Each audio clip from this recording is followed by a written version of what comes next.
Atëherë kjo do na vi me Angel Shkirën, e cila siç e kemi thënë, është në pritje të ëmbël.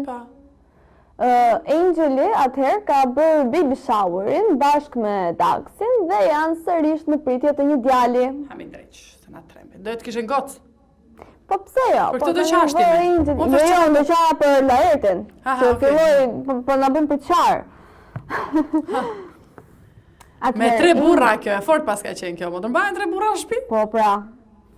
Mam puna është Angeli. A pra. Po mirë se Daxi ishte i butë kështu, ndihmon kam përshtypjen. Po çfarë do me thënë kjo vjen e trashën me shkut kollaj ose si bora. Po një më pëlqen shumë Angeli në këtë shtatzanin e dytë. Sepse të jem e sinqert, në shtatzanin e parë pësoj disa deformime të trupit, të cilat janë shumë normale për femrat, por kam përshtypjen që dhe ajo vetë e kaloi keq. Okej. Se duke qenë një femër shumë e bukur. Prapë e bukur është edhe shumë inteligjente. Prapë shumë e bukur, shumë inteligjente, shumë e fortë, luftëtare, edhe nuk e di, më pëlqen pamja familjes tyre. E po mirë, si që duket janë në një moment me të vërtet shumë të mirë. Po tash të bëjmë edhe një gocë, ka nevojë Angeli për një shoqe. Okej, bëj edhe një gocë Angel, ha, mbaro për shpejt e ha, do burra.